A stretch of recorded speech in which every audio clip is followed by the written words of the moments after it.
Always great there, my bow tie wearing historian friend. We are talking about all kinds of just women this month, Women's History Month and everything. And well, the one today's got a bit of a connection to South Carolina and Concord, North Carolina, right? Correct. Yeah, I want to talk about Mary McLeod Bethune, and her Concord connection is that she went to Scotia College. Today it's Barber Scotia, but yeah, she does have a South Carolina and a North Carolina connection. All right. I hope everybody's ready to learn more. Let's do that Sherry Screeny thing. You ready? Let's do it.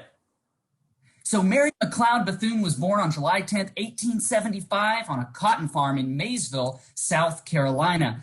Both of her parents had been enslaved. Keep in mind that she was born only 10 years after the end of the American Civil War.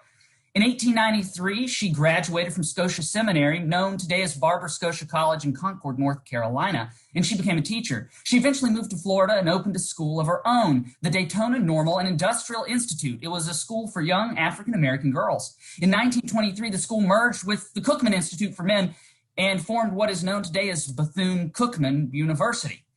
Bethune's contributions to education and racial relations attracted national attention, and she was invited to the White House by First Lady Eleanor Roosevelt, and she eventually became an advisor to President Franklin D. Roosevelt on minority affairs. With Eleanor's support, Bethune helped organize an influential group of African-American political leaders referred to as the Black Cabinet. Bethune went on to found her other prominent African-American organizations, and she served as the president for the National Association for the Advancement of Colored People, or the NAACP, from 1940 to 1955. Wow, Zach, that was very interesting there because some of the names, especially Barber Scotia around here, I'd heard that before, but all month long we were focusing in on just women in history throughout here, the Carolinas, and that's a really good story. We've got more coming up about this because there's a little bit more of the history there, and with FDR and some of the politics, that's coming up. Hey, it's Zach, the bow tie wearing historian. Big thanks again down there to the York County Museum and the Culture and History Center down there. This is WCCB Charlotte. We'll be back.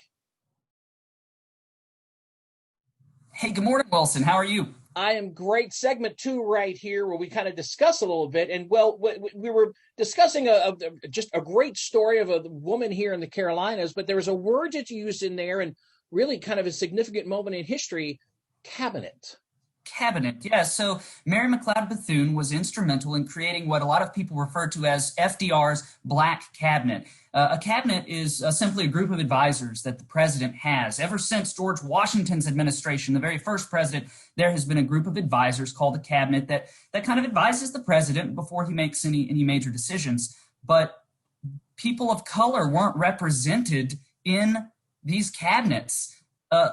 And then when FDR's administration came along, his wife, Eleanor Roosevelt, and Mary McLeod Bethune, who we spoke about earlier in the hour, they were instrumental in forming this group of African-American advisors that kind of worked as a cabinet for the president. This is the first time in history, really, when people of color had the president's ear, so to speak. And the Black Cabinet was very influential. They did a lot of great things. Black people received higher welfare as a result of their hard work. They urged Roosevelt to sign an executive order that prohibited the exclusion of Black people in the military during World War II. Jobs were created for African-American people during the Great Depression, right? And most importantly, I think, as a historian, was something called the Federal Writers Project. The Black Cabinet encouraged them to conduct thousands of interviews with people that had been formerly enslaved. And you can find these interviews. Some are written, some are actually recorded, so you can hear the voices of people that lived through slavery. And this is a great resource, not just for historians, but anyone that wants to learn about their past. The Black Cabinet really helped these enslaved people to tell their stories. It was great. For you as a historian, what you do for a living, to have those moments of history documented like that, really for the first time, that's a pretty major thing, isn't it? Huge, and it wouldn't have happened without contributions from the Black Cabinet and from people like Mary McLeod Bethune.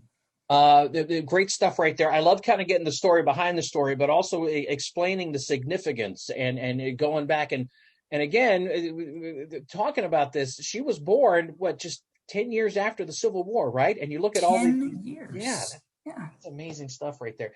Zach, the bow tie wearing historian, as always, my friend, telling us more of the stories here, especially as it pertains to the Carolina, and some good stuff. Thanks again, my friend.